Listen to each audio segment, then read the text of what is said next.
Good morning my dear student. आज के video में हम लोग देखेंगे एक मनोविज्ञान होता क्या है। और इस टॉपिक में ये इतना इम्पोर्टेंट है कि एक या दो क्वेश्चन आपके परीक्षाओं में पूछे ही जाते हैं और इसको क्लियर करना है कि साइकोलॉजी होता क्या है, मनोविज्ञान होता क्या है, मनोविज्ञान किसे कहा जाता है और इससे प्रश्न कहां से पूछे जाते हैं। इस वीडियो में पूरा लास्ट तक बने रहेंगे तो आपको बहुत सारी चीजें आपको क्लियर हो जाएगी। एक एक स्टेप टू स्टेप चलेंगे। जो बारीकी चीज है, जो समझ में नहीं आती है, वो अच्छे तरीके से इस वीडियो में मैं समझाऊंगा और कहां से प्रश्न पूछे जाते हैं ये भी बताऊंगा। और लास्ट तक वीडियो में सारे क्वेश्चन आपको मनोविज्ञान से क्लियर हो जाएंगे और परीक्षाओं में आप कभी गलत नहीं कर पाएंगे। चलिए हम लोग देखते हैं इसको। मनोविज्ञान, साइकोलॉजी, मनोविज्ञान का शाब्दिक मतलब मनोविज्ञान मन का विज्ञान। साइकोलॉजी किसका शब्द है? यूनानी ग्रीक भाषा का शब्द है साइकोलॉजी। साइकी प्लस लागस से मिलकर बना है। किससे मिलकर बना है? दो शब्द, साइकी प्लस लागस। एक ग्रीक का शब्द है साइकी। साइकी का अर्थ क्या होता है? आत्मा। साइकी का अर्थ क्या होता है? आत्मा। और ये लोगस ग्रीक शब्द है। इसका लॉगस का मतलब होता है अध्ययन करना। मतलब साइकी मीन्स आत्मा, लागस मतलब अध्ययन करना। साइकी मीन्स आत्मा, लागस मीन्स अध्ययन करना। तो मनोविज्ञान क्या हो गया? आत्मा का अध्ययन करना। क्या हो गया? आत्मा का अध्ययन करना। अब लेकिन ये परिभाषा है आत्मा का, मन का सही परिभाषा कोई साइकोलॉजिस्ट नहीं दे पाया, इसलिए ये परिभाषा है फेल्योर हो गई। आगे की तरफ मैं इसको क्लियर करते चलूंगा। अब देखिए, अब ये मनोविज्ञान का विकास का क्रम कैसे हो गया। ये वैज्ञानिक है, ये विकास का क्रम। पहले आत्मा का विज्ञान आया। आत्मा का विज्ञान कौन बताया? अरस्तु ने बताया था। परीक्षा में आकर डायरेक्ट पूछा जाता है आत्मा का मनोविज्ञान किसने दिया था? अरस्तु ने दिया था। लेकिन अरस्तु ने क्या किया? आत्मा का सही परिभाषा नहीं दे पाया। आपसे पूछा जाएगा कि आत्मा क्या है, क्या बताएंगे?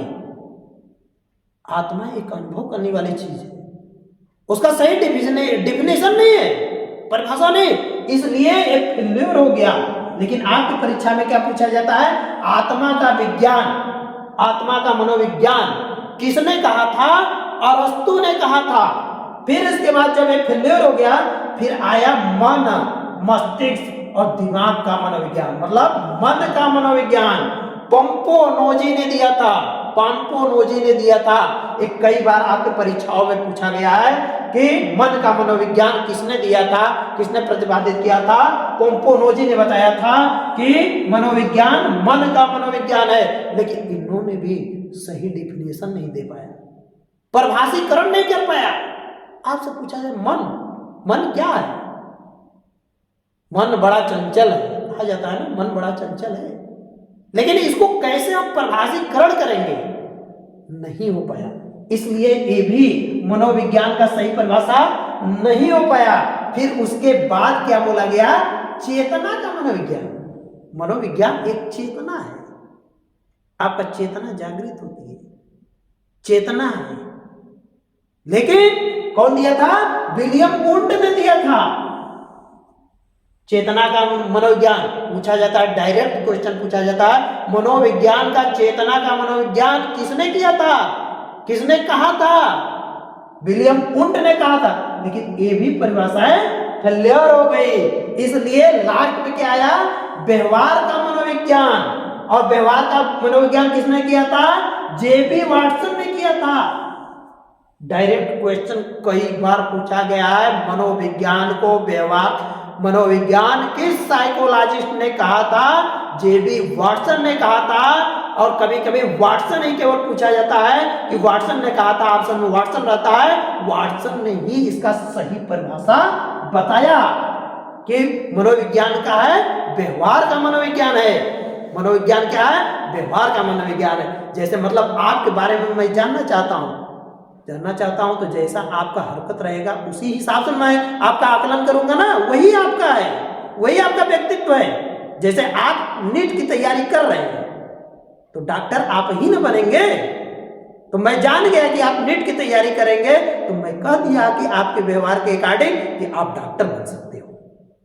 जेडब्ल्यू की तैयारी कर रहे हो तो इंजीनियर बन सकते हो, पीसीएस की तैयारी कर रहे हो एसडीएम बन सकते हो, यूपीएससी की तैयारी कर रहे हो तो डीएम बन सकते हो, टेट सीटेट की तैयारी कर रहे हो तो टीचर बन सकते हो। क्या प्रेजेंट कर रहा है? ये व्यवहार प्रेजेंट कर रहा है ना। सुरती बना रहे हैं तो उसको देखकर बताया जा सकता है कि ये नशेड़ी व्यक्ति है, नशा करता है, इस सब तरह का नशा कर सकता है। कोई पढ़ने वाला स्टूडेंट है, क्या बोला जाएगा? अच्छा लड़का है, बढ़िया है, अच्छी बातें करता है, उसके व्यवहार के अकॉर्डिंग उसका व्यक्तित्व देखा जाता है, उसके व्यवहार के अकॉर्डिंग। इसलिए वाटसन का जो व्यवहार का मनोविज्ञान था कि मनोविज्ञान जो होता है वो व्यवहार का मनोविज्ञान होता है, वाटसन ने इसको परिभाषित किया। इसलिए मनोविज्ञान में व्यवहार का मनोविज्ञान परफेक्ट माना जाता है कि मनोविज्ञान क्या है? व्यक्ति के व्यवहार का मनोविज्ञान है, और वही वाटसन का परिभाषा चलता है। तो इसमें कितने क्वेश्चन? 4 क्वेश्चन बने, 4 या 5 क्वेश्चन बने। पहला साइकी प्लस लागस। साइकी का मतलब होता है किससे लिया गया है? ग्रीक भाषा से लिया गया है। साइकी का मतलब होता है आत्मा, लागस का मतलब होता है अध्ययन करना, और इसका कितने डिवाइडेशन? 4। विकास का क्रम है आत्मा का विकास, आत्मा का विज्ञान, मन और मस्तिष्क दिमाग का विज्ञान, चेतना का विज्ञान, व्यवहार का विज्ञान। किसने दिया था? अरस्तु ने दिया था, पोम्पोनोजी ने दिया था, विलियम वुड्स ने दिया था, वाटसन ने दिया था।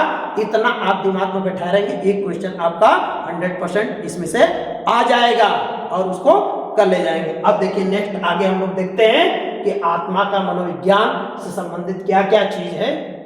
ठीक, आत्मा का मनोविज्ञान क्या है? अभी तो हम लोग देखें आत्मा का मनोविज्ञान, मन का मनोविज्ञान, चेतना का मनोविज्ञान, व्यवहार का मनोविज्ञान। अब आत्मा से संबंधित कौन कौन से प्रश्न आते हैं, आत्मा का मनोविज्ञान क्या किसे कहा जाता है, और उससे संबंधित प्रश्न क्या परीक्षा में पूछे जाते हैं। देखिए आत्मा का विज्ञान, मनोविज्ञान की जननी दर्शन शास्त्र को माना जाता है, और दर्शन शास्त्र जो होता है सारे विषयों की जननी है। दर्शन शास्त्र, दर्शन मतलब दृष्टिकोण, किसी विषय के बारे में हम सोचते हैं और वहीं से निकल कर आता है, और मनोविज्ञान वहीं से निकल कर आया। सोचना, सोच रहे हैं, देख रहे हैं, दृष्टिकोण।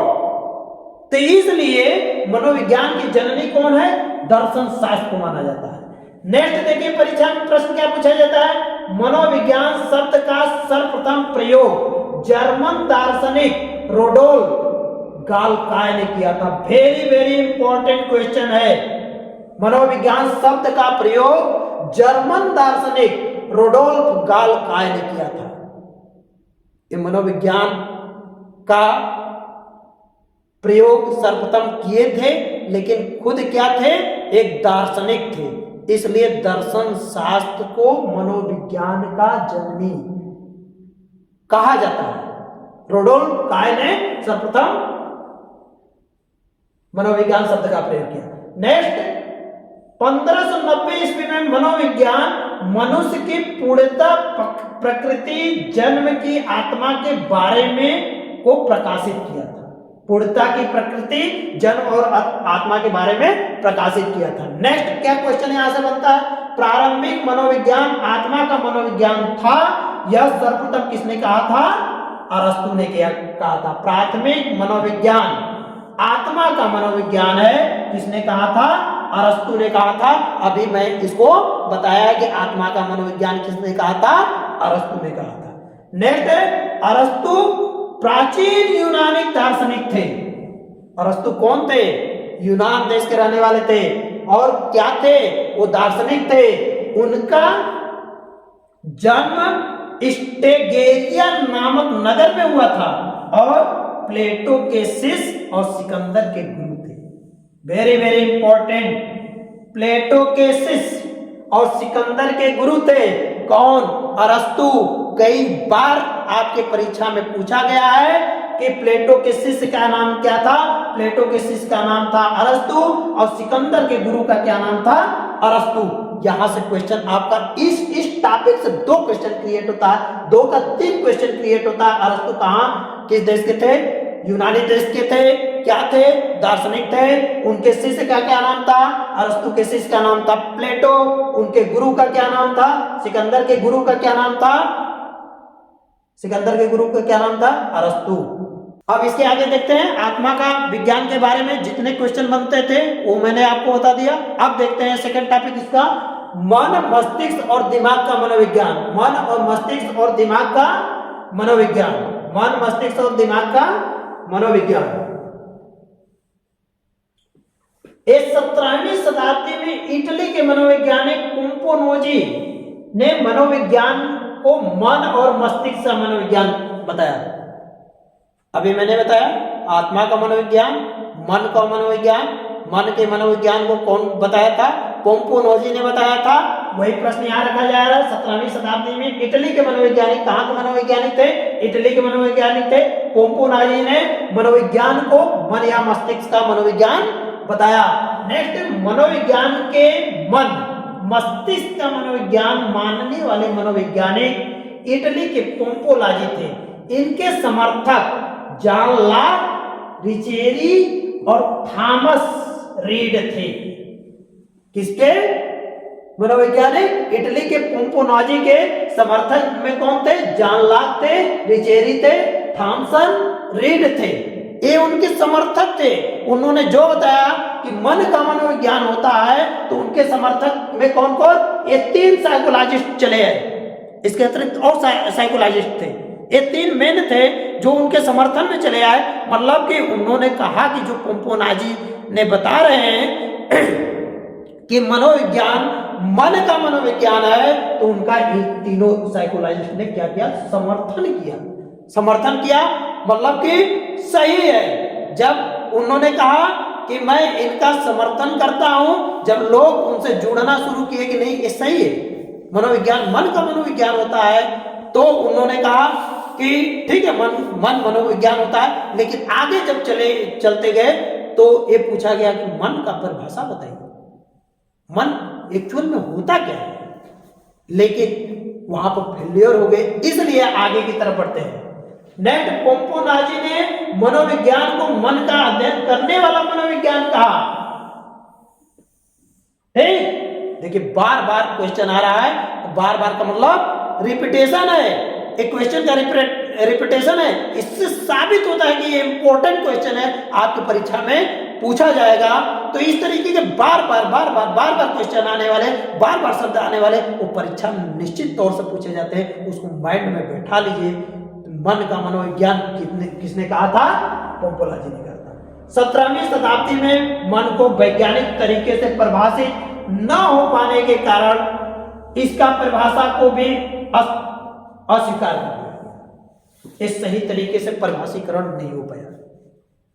मनोविज्ञान क्या है? मन का मनोविज्ञान। जब परिभाषीकरण करने की बात आई तो सही तरीके से परिभाषीकरण नहीं हो पाया, इसलिए बहुत सारे साइकोलॉजिस्ट ने इसको अस्वीकार कर दिया कि ये मन का मनोविज्ञान सही नहीं है कि इसका परिभाषा हम दे सके कि मनोविज्ञान जो होता है मन का मनोविज्ञान होता है। समझ में आया? 2 टॉपिक क्लियर हुआ, आत्मा का मनोविज्ञान, मन का मनोविज्ञान।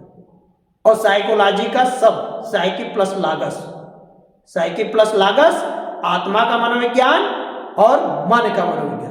अब हम लोग देखते हैं चेतना का मनोविज्ञान और चेतना से संबंधित कौन कौन से प्रश्न आते हैं। चेतना का मनोविज्ञान किसे कहते हैं, किसने कहा, कौन कौन से प्रश्न आपकी परीक्षा में पूछे जाते हैं। ध्यान से बने रहिए, वेरी वेरी इंपॉर्टेंट क्वेश्चन है। चेतना का मनोविज्ञान और व्यवहार का मनोविज्ञान, जेबी वाटसन का। बहुत बेहतरीन क्वेश्चन वहां से क्रिएट होते हैं जो मैं आपको यहां दिखा अब देखिए नेक्स्ट टॉपिक क्या है, चेतना का विज्ञान। चेतना का विज्ञान आपका आत्मा का विज्ञान हो गया, मन का विज्ञान हो गया। आत्मा का विज्ञान का किसने दिया था? अरस्तु ने दिया था। पोम्पोनाजी ने क्या दिया था? मन का मनोविज्ञान दिया था। अब देखते हैं चेतना का मनोविज्ञान। चेतना का मनोविज्ञान विलियम वुंट ने, वेरी वेरी इंपॉर्टेंट टॉपिक है। विलियम वुंट, प्रथम मनोविज्ञान प्रयोगशाला विलियम वुंट का देन है। उन्होंने क्या बताया कि मनोविज्ञान चेतना का मनोविज्ञान है। मनोविज्ञान किसका विज्ञान है? चेतना का मनोविज्ञान है। अब देखिए विलियम वुंट ने मनोविज्ञान को किसका? चेतना का मनोविज्ञान माना। यही क्वेश्चन यहीं से उठाकर डायरेक्ट आपको परीक्षा में रख दिया जाता है। इसके समर्थन में विलियम जेम्स आ गए, वाइटर आ गए, जेम्स सल्ली आ गए, इत्यादि मनोवैज्ञानिक इनके समर्थन में आ गए कि मनोविज्ञान क्या है। जब उसको रिजेक्ट किया कि मन का मनोविज्ञान मन का मनोविज्ञान है, पोम्पोनाजी के कंसेप्ट को जब रिजेक्ट किया गया, तब इन्होंने दिया क्या? विलियम वुड्स ने कहा कि मन का मनोविज्ञान तो नहीं, ये किसका मनोविज्ञान है? ये चेतना का मनोविज्ञान है। जो मेरी चेतना जागृत होती है उसी का तो अध्ययन करते हैं, उसी को तो बोलते हैं हम मनोविज्ञान। लेकिन इसका समर्थन करने के लिए कौन कौन आए? विलियम जेम्स आ गए, वाइटर आ गए, जेम्स सल्ली आ गए, इत्यादि मनोवैज्ञानिक आ गए। इसका मानना था कि मनोविज्ञान की चेतना मन का ही नहीं बल्कि चेतन, अचेतन प्रक्रियाओं का भी अध्ययन करता है। चेतन का अचेतन का अध्ययन करता हो। चेतना, चाहे चेतना जागृत अवस्था में, चाहे सुप्तावस्था में, उसका अध्ययन करता है। अध्ययन करके ही पूरे मनोविज्ञान को बताया जाता है। नेक्स्ट देखिए, विलियम वुंट को जर्मनी में मनोविज्ञान के जनक के रूप में कहा जाता है। विलियम वुंट को क्या कहा जाता है? जर्मनी में मनोविज्ञान के जनक के रूप में माना जाता है। कहां पर माना जाता है? जर्मनी में माना जाता है, मनोविज्ञान का जनक के रूप में। नेक्स्ट है विलियम जेम्स को अमेरिका में मनोविज्ञान के जनक के रूप में माना जाता है। विलियम जेम्स क्या किए थे? समर्थन किए थे विलियम वुड्स का, लेकिन ये कहां के रहने वाले थे? अमेरिका के रहने वाले थे। तो अमेरिका में मनोविज्ञान का जनक के रूप में किसको माना जाता है? विलियम जेम्स को माना जाता है। जर्मनी में किसको माना जाता है? विलियम वुंट को माना जाता है कि यह मनोविज्ञान के जनक के रूप में। ठीक, नेक्स्ट 1879 में लिपजिग जर्मनी में विलियम वुंट की मनोविज्ञान की प्रथम प्रयोगशाला की स्थापना हुई। 1879 ईस्वी में लिपजिग जर्मनी में विलियम वुंट की मनोविज्ञान की प्रथम प्रयोगशाला की स्थापना हुई। इन्होंने एक लैब स्थापित किया जिसमें मनोविज्ञान संबंधी कार्य किए, और यह विश्व की प्रथम प्रयोगशाला थी मनोविज्ञान की। और किसने स्थापित किया? विलियम वुंट ने स्थापित किया। ये आपके परीक्षा में कई बार क्वेश्चन पूछा गया है, कई बार क्वेश्चन पूछा गया है। इसलिए प्रथम मनोविज्ञान की प्रयोगशाला किसने स्थापित किया था? विलियम वुंट ने किया था। अब विलियम वुंट की लिपजिग विश्वविद्यालय जर्मनी में प्रोफेसर के रूप में कार्य कर रहे थे। कहां? लिपजिग विश्वविद्यालय जो जर्मनी में स्थापित है, वहां पर किस पद पर कार्य कर रहे थे? वो प्रोफेसर के रूप में कार्य कर रहे थे। और उसी विश्वविद्यालय में उन्होंने क्या किया? प्रथम मनोविज्ञान प्रयोगशाला की स्थापना किया, और वह प्रथम मनोविज्ञान प्रयोगशाला पूरे विश्व में फेमस हो गया। आज वह स्थिति है, कार्यरत है। इसके अतिरिक्त वे चिकित्सक और दार्शनिक भी थे। क्या थे? चिकित्सक थे और दार्शनिक भी थे। वो इलाज भी करते थे, अपना दर्शन भी देते थे। नेक्स्ट, वर्तमान में इसे कार्ल मार्क्स विश्वविद्यालय के नाम से जाना जाता है। किस विश्वविद्यालय को? लिपजिग विश्वविद्यालय को, जो जर्मनी में स्थापित है, उसको वर्तमान की परिस्थिति में किस नाम से जाना जाता है? कार्ल मार्क्स विश्वविद्यालय के नाम से जाना जाता है। कार्ल मार्क्स विश्वविद्यालय के नाम से जाना जाता है। ये आपका करंट का क्वेश्चन बनता है कि वर्तमान परिस्थिति में जहां प्रथम मनोवैज्ञानिक प्रयोगशाला की स्थापना वुंड ने किए थे। वर्तमान की परिस्थिति में उस विश्वविद्यालय को किस नाम से जाना जाता है, ये माइंड जब सेटअप करेंगे तब आप उसको बता सकते हैं। किसी भी तरीके से तोड़ मड़ोड़ कर क्वेश्चन देगा, आप उसको कर लेंगे जब कंसेप्ट आपका क्लियर रहेगा। और एक एक टॉपिक को कंसेप्ट क्लियर करते हुए चलिए, लास्ट तक वीडियो में आपको पूरा आत्मा का मनोविज्ञान, मन का मनोविज्ञान, चेतना का मनोविज्ञान, व्यवहार का मनोविज्ञान, इससे संबंधित जितने भी क्वेश्चन आते हैं आपकी मेमोरी में एकदम फिट हो जाएंगे। आप कभी नहीं भूलेंगे और कभी क्वेश्चन गलत नहीं कर पाएंगे। नेक्स्ट देखते हैं।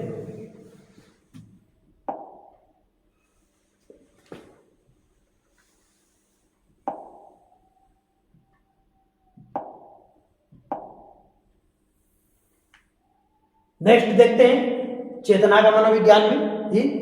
उंड की मनोविज्ञान की प्रथम प्रयोगशाला में अध्ययन अंतःदृष्टि विधि द्वारा किया जाता था, इसलिए अंतःदृष्टि विधि के जनक विलियम उंड को ही माना जाता है। अंतःदृष्टि का सिद्धांत भी है, सूझबूझ का सिद्धांत भी है, कोहलर वर्ग ने दिया था। लेकिन इस शब्द का प्रयोग कौन किया था सर्वप्रथम? इस शब्द का प्रयोग विलियम वुंड ने किया था, अंतःदृष्टि का।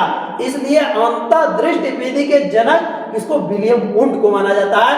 और कहाँ हुआ था? प्रथम प्रयोगशाला में हुआ था। मनोविज्ञान के प्रथम प्रयोगशाला में उन्होंने अंतःदृष्टि शब्द का प्रयोग किया। और अंतःदृष्टि शब्द एक विधि के रूप में है। अंतःदृष्टि विधि, अंतःदृष्टि विधि क्या होता है? आपके अंतर की भावना को जानना, अंतर की दृष्टि, अंतः की दृष्टि, और इसी को सूझबूझ, कोहलर वर्ग ने दिया सूझबूझ का सिद्धांत, तो इसको जाना जाता है। तो अंतःदृष्टि विधि के प्रतिपादक कौन हो गए या जनक कौन हो गए? William wound. यहां से भी आपका क्वेश्चन डायरेक्ट पूछा जाता है, अंतःदृष्टि विधि के जनक कौन है? विलियम वुंड ने। दर्शन शास्त्र के विचारों को भौतिक शास्त्र के निकट लाने वाले मनोवैज्ञानिक विलियम वुंड थे।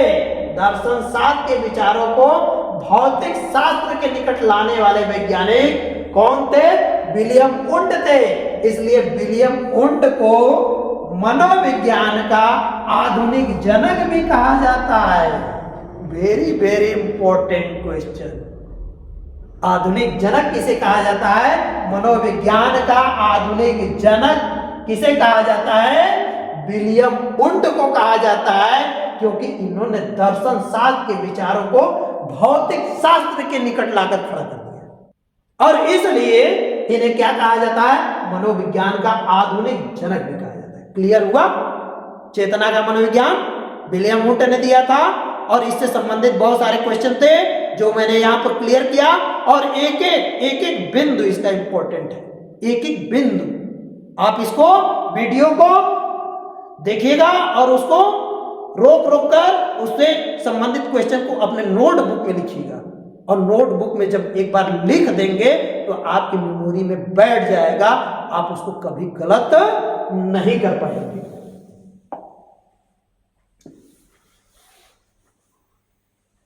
नेक्स्ट देखिए, नेक्स्ट हम लोग देखते हैं व्यवहार का मनोविज्ञान। जेबी वाटसन ने दिया था। नेक्स्ट क्या है? व्यवहार का मनोविज्ञान। पहला आत्मा का मनोविज्ञान, मन का मनोविज्ञान, चेतना का मनोविज्ञान। नेक्स्ट क्या है? व्यवहार का मनोविज्ञान। और यही परफेक्ट होता है जेबी वाटसन का। आज के परिप्रेक्ष्य में जो भी मनोविज्ञान की जितनी भी शाखाएं हैं उसमें क्या करते हैं? व्यवहार का मनोविज्ञान।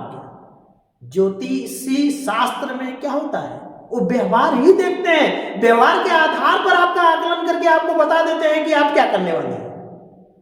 आपका बॉडी लैंग्वेज बताता है, आपका कर्म बताता है, आपका रुचि बताते हैं कि आप क्या करने वाले हैं, क्या कर सकते हैं।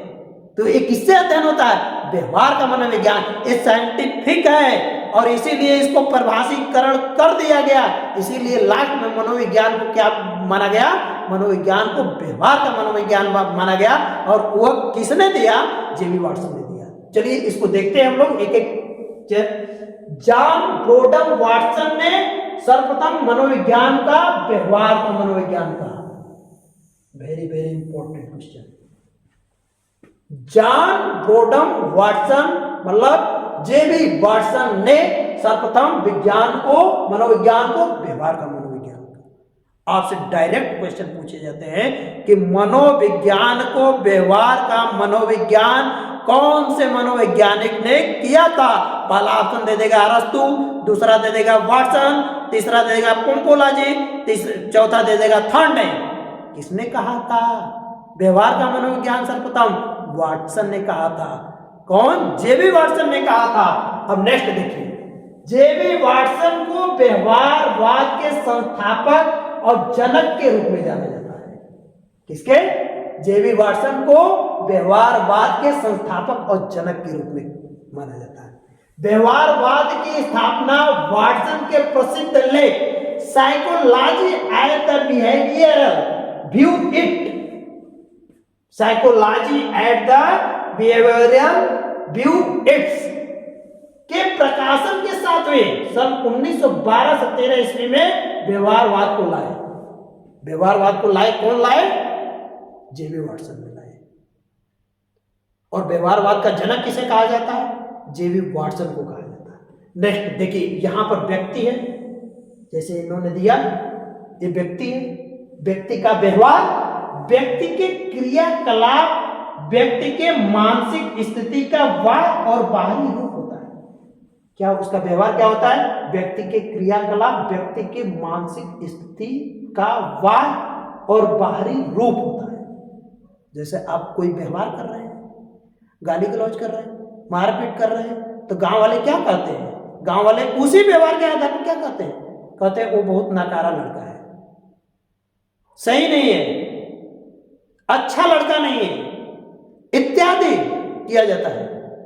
अब वही आप सीरियस पर्सन रहते, रोज पढ़ते लिखते हैं, अच्छे से रहते हैं, सबका सम्मान करते हैं, तो गांव वाले क्या कहते हैं? फलाने का लड़का बहुत अच्छा है, बहुत अच्छा है। तो बहुत अच्छा कैसे आया? उसके व्यवहार से आया। कैसे आया?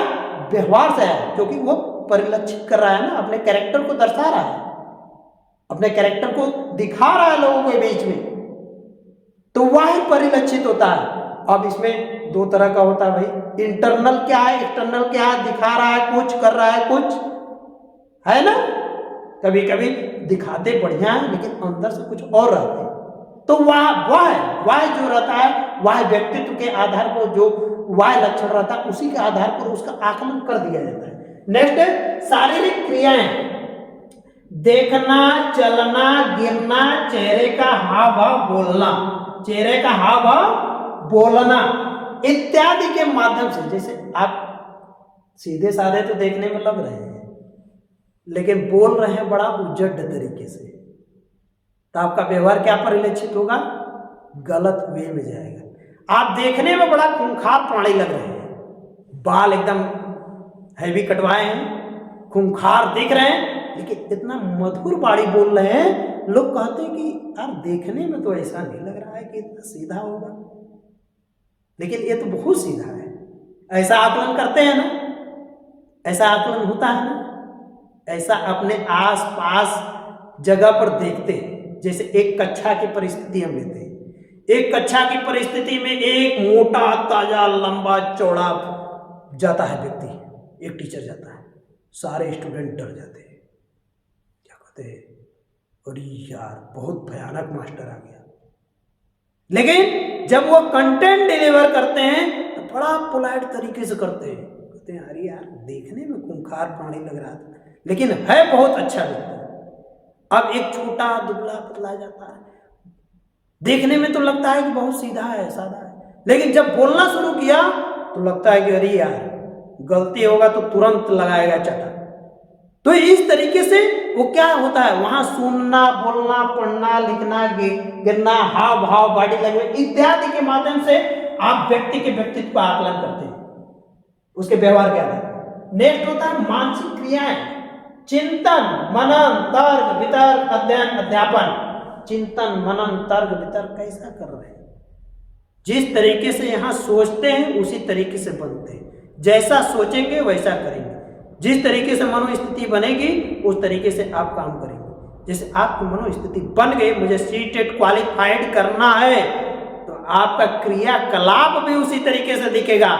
सोचेंगे नहीं तो नहीं कर पाएंगे। आपने सोचा सीटेट करना है तो गए, आपने बुक स्टॉल को बुक लिया, अच्छे टीचर का चयन किया, अच्छे यूट्यूब चैनल का चयन किया, उसको लाइक किया, सब्सक्राइब किया, अच्छे टीचर से मिलने का प्रयास किया, उसमें कमेंट किया, कमेंट करने के बाद पूछने का प्रयास किया उस टीचर से कि यहाँ पर कैसे हो सकता है, क्वेश्चन आ रहा है तो ये कैसे हो सकता है, इसका जवाब क्या हो सकता है।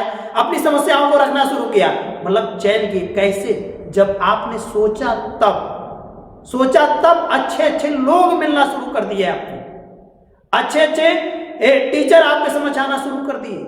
जब आपने सोचा तब मार्ग अपने आप बनता चला गया। ये क्या है? आपकी मानसिक क्रियाएं। इस मानसिक क्रियाओं के अंतर्गत व्यक्ति के व्यक्तित्व का परीक्षण होता है, व्यक्तित्व का लक्षण लिखता है। जब आप देख रहे हैं 5 घंटा, 7 घंटा, 10 घंटा आप सीटेट की तैयारी कर, रोज प्रैक्टिस कर रहे हैं।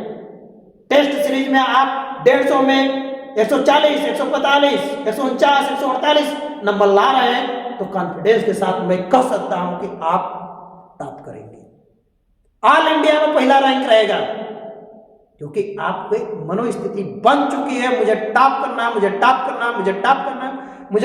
है। उसी तरीके से आपका हरकत रहेगा, उसी तरीके से टेस्ट सीरीज आपका बताएगा अवलोकन करके कि आप 149 नंबर ला रहे हैं, 150 में 150 नंबर ला रहे हैं, तो निश्चित तौर पर आप इंडिया में प्रथम स्थान लाने वाले हैं।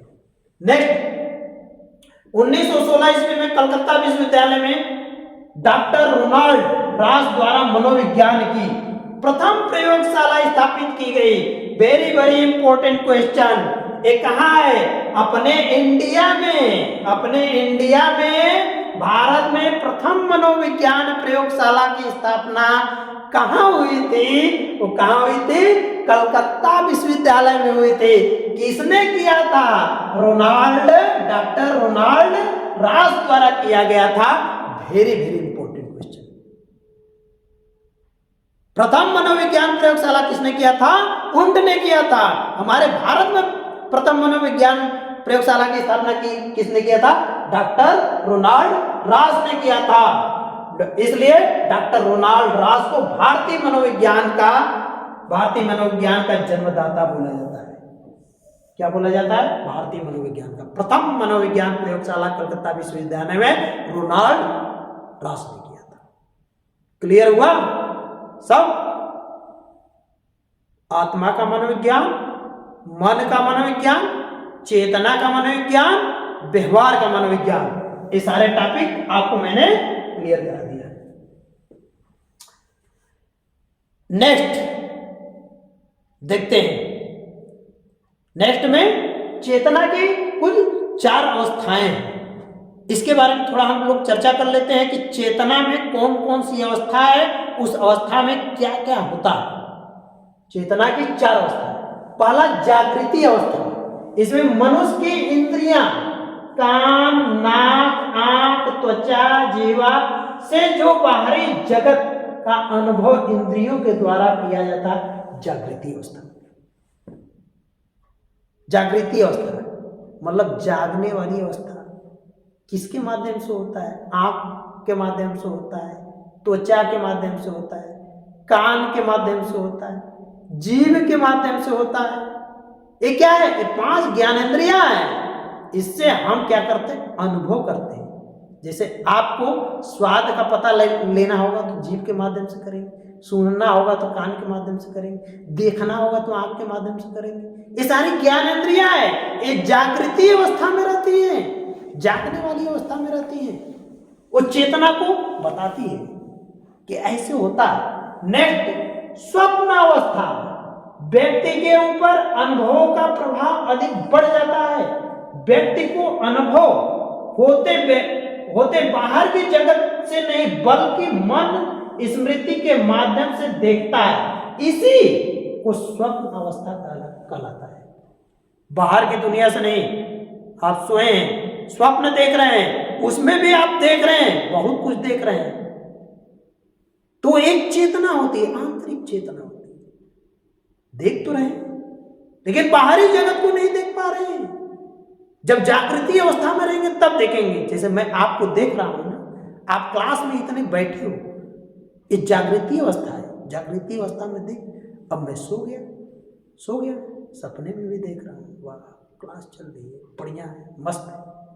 ये स्वप्न अवस्था हो गया, जो नजरों के समक्ष नहीं है, बल्कि हमारे मन स्मृति के माध्यम से देखना होता है। ये जो मन की स्मृति है उससे मैं देख रहा हूं, और दिखता तो है, बशर्ते हमारी आंख बंद रहती है। मैं देख रहा हूं मेरी क्लास में, वाह इतने बच्चे बैठे, कितना प्रसन्नचित्त हैं, अच्छे हैं, एक्साइट हैं, सीटेट के प्रति बहुत उत्तेजना भरे हुए हैं और अच्छा नंबर लाने का प्रयास कर रहे हैं, बहुत परिश्रम कर रहे हैं। एक कौन सी अवस्था है? आपका स्वप्न अवस्था है। नेक्स्ट है सुषुप्ति अवस्था। व्यक्ति को अपने अस्तित्व के भाव से ज्ञान मिलता है। सुषुप्ति अवस्था में मिलने वाला आनंद आत्मा के अधिक नजदीक होता है। सुषुप्ति अवस्था, उस अवस्था में क्या करता है? आत्मा के बहुत नजदीक पहुंच जाता है। अधिकतर लोग इसी अवस्था में रहते हैं। इस सुषुप्ति अवस्था में जाने के लिए बड़ा परिश्रम करता है।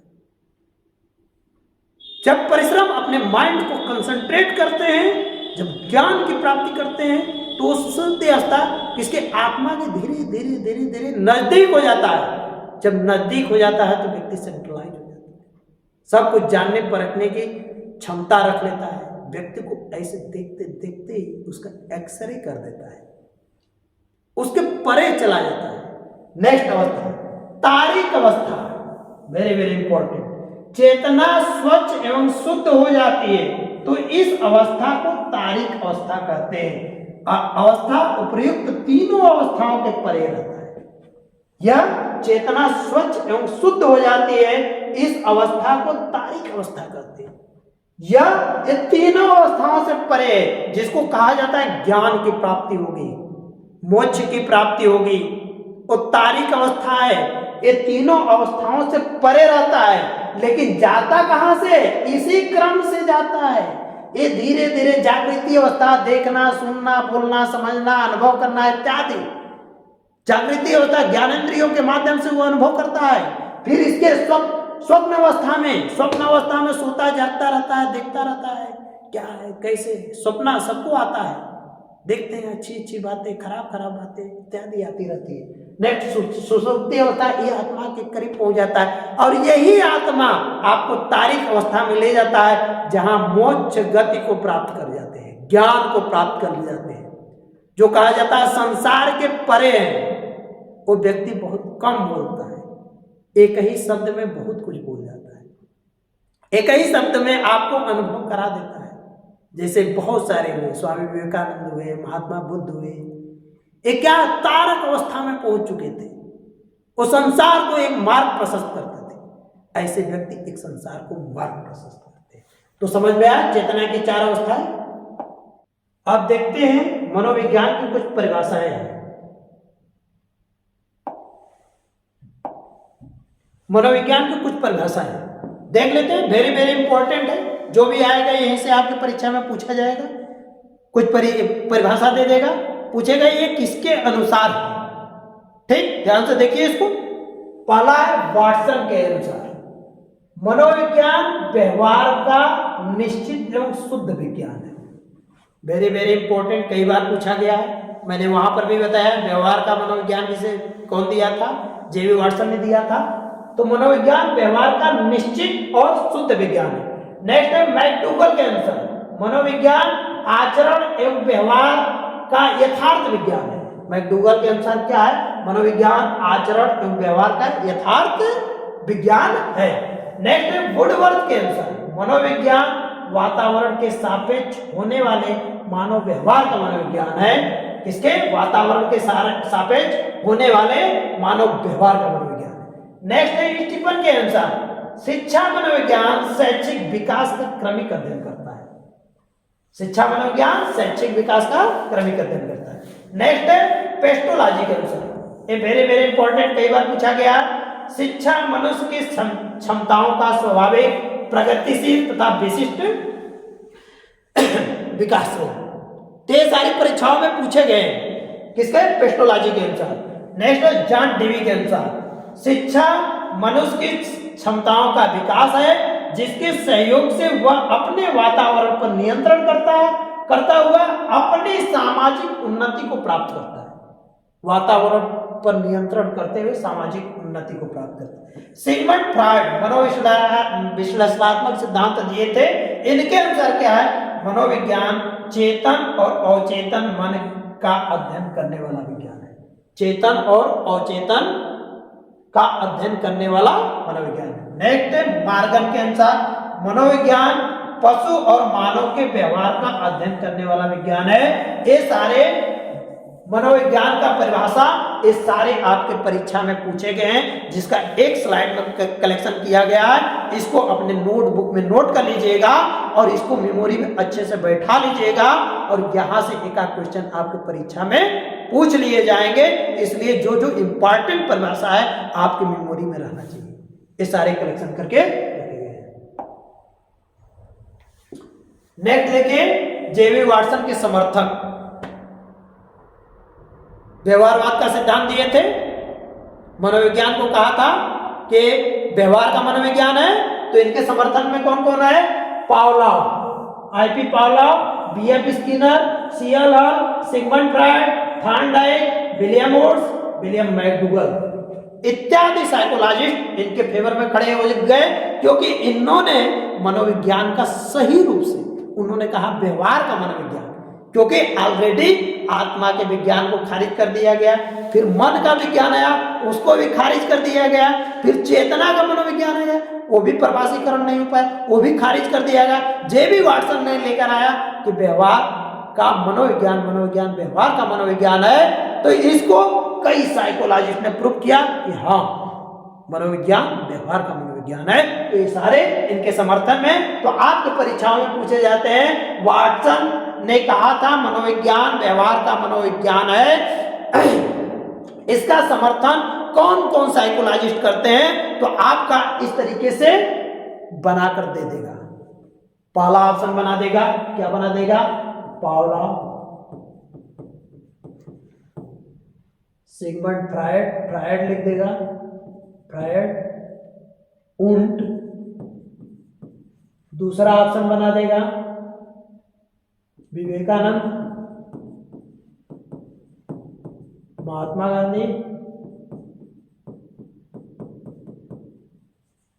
तीसरा ऑप्शन बना देगा स्किनर, स्पीयरमैन। चौथा ऑप्शन मान लीजिए बना दिया उपयुक्त सभी। इस तरीके का आपके पेपर में बनाकर देंगे उपयुक्त सभी। ठीक, अब इसमें कौन सा ऑप्शन है? जब आपको एक क्लियर रहेगा तो आपने बता देंगे पावलोव, फ्रॉइड, उंट। और ये तीन नहीं, इसमें 4-4, 5-5 नाम लिख दिया जाएगा आपको कंफ्यूजन क्रिएट करने के लिए। जब तक आप कंसेप्ट क्लियर नहीं रहेगा तब तक आप प्रश्न को कर नहीं पाएंगे। ये सारे पता रहना चाहिए कौन कौन साइकोलॉजिस्ट वाटसन का समर्थन में थे। नेक्स्ट है विलियम मैकडूगल ने आउटलाइन ऑफ द साइकोलॉजी नामक अपनी पुस्तक में सन 1905 ईस्वी में व्यवहार शब्द का सर्वप्रथम प्रयोग किया। Very very important. William McDougall, व्यवहार शब्द का प्रयोग किसने किया था? विलियम मैकडूगल ने किया था। किसमें? आउटलाइन ऑफ द साइकोलॉजी नामक अपनी पुस्तक में। और किस सन में किया था? 1905 ईस्वी में किया था। नेक्स्ट नोट में देखिए 1905 ईस्वी में व्यवहार शब्द का प्रयोग मैकडूगल ने किया था। किसने किया था? मैकडूगल ने किया था। नेक्स्ट 1913 ईस्वी में व्यवहारवाद का प्रवर्तक वाटसन ने किया था। अतः व्यवहारवाद के संस्थापक व जनक के रूप में जाने जाते हैं। व्यवहार वाटसन को मैंने बताया कि इसके जनक और संस्थापक के रूप में जाने जाते हैं। नेक्स्ट निष्कर्ष के रूप में मनोविज्ञान ने सर्वप्रथम अपनी आत्मा का त्याग किया। मनोविज्ञान ने किसका त्याग किया? आत्मा का त्याग किया। फिर अपने मन को अपने शरीर से अलग किया। फिर बाद में अपने चेतना को खोकर अब वैज्ञानिक विधि, वस्तु विधि, व्यवहार की विधि को स्वीकार कर लिया। विलियम वुडवर्थ ने दिया था वेरी वेरी इंपॉर्टेंट क्वेश्चन। क्या किया? मनोविज्ञान ने सर्वप्रथम किसको खो दिया? अपने आत्मा को खो दिया। फिर अपने मन को अपने शरीर से अलग किया। फिर उसके बाद अपने चेतना को खोकर अब किसको स्वीकार कर लिया? मनोविज्ञान। चेतना को खोया तो अब स्वीकार किया, वैज्ञानिक विधि को स्वीकार किया, वस्तु विधि को स्वीकार किया, व्यवहार विधि को स्वीकार किया। और एक किसने कहा था? विलियम वुडवर्थ ने कहा था। देखिए एक ही लाइन में वुडवर्थ ने समझा दिया कि मनोविज्ञान क्या है। आत्मा का विज्ञान मनोविज्ञान नहीं है, मन का मनोविज्ञान नहीं है, चेतना का मनोविज्ञान नहीं है। किसका विज्ञान है? व्यवहार का मनोविज्ञान है। इस तरीके से इंपॉर्टेंट क्वेश्चन आपका इसमें स्लाइड में था। और देखते हैं नेक्स्ट आगे कि मनोविज्ञान की शाखाएं कितनी है। मनोविज्ञान की शाखाएं देखिए, मनोविज्ञान की शाखाएं, पहला सामान्य मनोविज्ञान, सामान्य परिस्थितियों का अध्ययन। सामान्य मनोविज्ञान में क्या होता है? सामान्य परिस्थितियों का अध्ययन किया जाता है, कोई उसका क्रिटिकल वे नहीं लिया जाता है। सामान्य रूप में जैसे समाज में रहते हैं और सामान्य रूप से एनालिसिस करते हैं, सामान्य रूप से सब कुछ देखते हैं। नेक्स्ट है मानव मनोविज्ञान, मानव के व्यवहार का अध्ययन किया जाता है। नेक्स्ट है पशु मनोविज्ञान, पशुओं का अध्ययन किया जाता है। जितने डॉक्टर रहते हैं मानव मनोविज्ञान में, तो जो हम लोग दवा देते हैं डॉक्टर रहते हैं, वो आपका आकलन करते हैं, देखते हैं। वो मानव व्यवहार के अंतर्गत मनोचिकित्सक होते हैं, मानव व्यवहार के अंतर्गत वो व्यवहार का पूरा एनालिसिस करते हैं। पशु चिकित्सक क्या होता है? पशुओं के व्यवहार के बारे में जानते हैं कि पशु को क्या होता है, कैसे होता है, किस तरीके से ये बीमार होती है, कैसे अच्छा रहती है, कैसे ये चंचल रहेगी, कैसे अपना भोजन ग्रहण करेगी, इत्यादि चीज पशु के डॉक्टर और पशु चिकित्सक जानते हैं। नेक्स्ट बाल मनोविज्ञान, 0 से 12 वर्ष तक का अध्ययन किया जाता है। Very very important, CTET, TET, MEd के लिए तो वेरी वेरी इंपॉर्टेंट है बाल मनोविज्ञान, जिसको चाइल्ड डेवलपमेंट बोला जाता है, चाइल्ड साइकोलॉजी बोला जाता है। नेक्स्ट है किशोर मनोविज्ञान, 12 से 18 वर्ष। ये दोनों टॉपिक से कम 3 या 4 क्वेश्चन आपकी परीक्षा में रहना ही रहना है। इसको विस्तार से मैं अध्ययन कराऊंगा। बाल मनोविज्ञान, किशोर मनोविज्ञान, उसकी एक एक स्टेप का मैं विशेषता बताऊंगा और कैसे इंप्लीमेंट होता है, किस तरीके से होता है, कक्षा की परिस्थिति में क्या व्यवहार देखा जाता है, कैसे देखा जाता है, क्वेश्चन कैसे परीक्षा में पूछा जाता है, हल कैसे करना है, उसको कैसे हम जान पाएंगे कि इसका यही टॉपिक का इसी क्वेश्चन के आंसर है, इत्यादि चीज मैं कराऊंगा। शिक्षा मनोविज्ञान, मनोविज्ञान के नियम और सिद्धांतों के शिक्षा के क्षेत्र में ये दो 3 क्वेश्चन यहां से पूछा जाता है। प्रौढ़ मनोविज्ञान, 18 वर्ष से ऊपर कभी काल के यहां से एक आध क्वेश्चन पूछ दिए जाते हैं। नैदानिक मनोविज्ञान, मनोविज्ञान के समस्याओं के निदान के अध्ययन, ये वहां पर सतत एवं व्यापक मूल्यांकन का एक टॉपिक है, जिसमें formative evaluation, summative evaluation, diagnostic evaluation और क्लिनिकल इवैल्यूएशन, ये 4 इवैल्यूएशन वहां पर बताएंगे।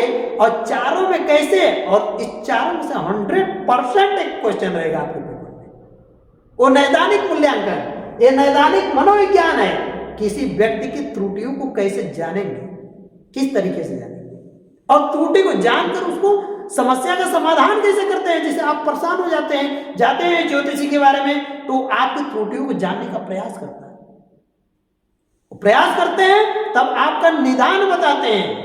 डॉक्टर के पास जाते हैं तो आपके त्रुटियों को जानने का प्रयास करते हैं, फिर निदान बताते हैं। नेक्स्ट है दैहिक मनोविज्ञान, प्राणियों के व्यवहार का अध्ययन। संज्ञानात्मक मनोविज्ञान, प्रत्यक्षण, चिंतन, अधिगम इत्यादि का अध्ययन किया जाता है। व्यक्तित्व मनोविज्ञान, एक चैप्टर ही पर्सनालिटी, व्यक्तित्व, पर्सनालिटी, जो कि एक शाखा के रूप में रखा गया। इसका भी अध्ययन हम लोग अच्छे तरीके से करेंगे कि व्यक्तित्व क्या होता है, what is personality, what is internal personality, what is external personality. इसके अंतर्गत लंबकाय, गोलकाय, दंडकाय इत्यादि आते हैं। उसका इस चैप्टर में, इस मनोविज्ञान, व्यक्तित्व मनोविज्ञान के अंतर्गत पूरा अच्छे तरीके से अध्ययन करेंगे। वहां से आपको टेस्टिंग आता है, TAT thematic apperception test, cloud picture test, ट्वाइल डल पिक्चर टेस्ट, ये सारे चीज हैं, वो आता है, परीक्षा में पूछे जाते हैं, जो कि इस मनोविज्ञान के अंतर्गत वहां अच्छे तरीके से अध्ययन करेंगे। नेक्स्ट है विकासात्मक मनोविज्ञान, वेरी वेरी टॉपिक है। बालक बालिकाओं के विकास का क्रम, विकास कैसे होता है बालक और बालिकाओं, मेरे माताओं के गर्भ में बच्चा पलता है और कैसे कैसे विकास होता है, किस तरीके से होता है, सिर से पैर की तरफ होता है कि पैर से सिर की तरफ होता है, और किस अवस्था में कैसे कैसे डेवलपमेंट होता है, उसका मानसिक डेवलपमेंट, शारीरिक डेवलपमेंट, नैतिक डेवलपमेंट, शैक्षिक डेवलपमेंट किस तरीके से होता है, ये विकास के क्रम। इसलिए विकासात्मक मनोविज्ञान आपका एक टॉपिक बना दिया गया है, उसके अंतर्गत हम लोग करते हैं। तो ये सारे मनोविज्ञान की शाखाएं थी। इस चैप्टर में मैंने मनोविज्ञान से संबंधित सारे क्वेश्चन को एंटर किया था जो आपके परीक्षाओं में पूछे जाते हैं। मनोविज्ञान में कौन सी शाखाएं हैं, किस शाखा के अंतर्गत कौन सा अध्ययन किया जाता है, ये सारे चीज मैं इसमें क्लियर किया। और इसको वीडियो को स्किप कर करके थोड़ा थोड़ा कर करके अपने नोटबुक में लिख डालिएगा। और सारे इंपॉर्टेंट क्वेश्चन है, बुकों का बहुत सारा अध्ययन करेंगे तब जाकर इतना कंटेंट आपको मिल पाएगा। और इसको वीडियो को देखते देखते आप एक एक क्वेश्चन अपने नोटबुक में बना लेंगे तो आपको हर परीक्षाओं में क्लियर रहेगा, अच्छा रहेगा। और लिखेंगे, जब अपने नोटबुक में लिखेंगे तो क्या होगा, आपको याद होगा। सुनना, बोलना, पढ़ना, लिखना, सुनना, बोलना, पढ़ना, लिखना। अभी तो इस वीडियो के माध्यम से आप सुने, फिर बोलेंगे, पढ़ेंगे, लिखेंगे। जब उसको लिख देंगे तो आत्मसात हो जाएगा और कभी नहीं भूलेगा। आप परीक्षा में कभी क्वेश्चन गलत नहीं करेंगे। इस वीडियो से कम 3 या 4 क्वेश्चन आपका क्लियर होता है। और इस वीडियो को बार बार देखिए, जब तक याद ना हो जाए तब तक देखते रहिए, नोटबुक में अपने सब लिख डालिए। Thank you very much.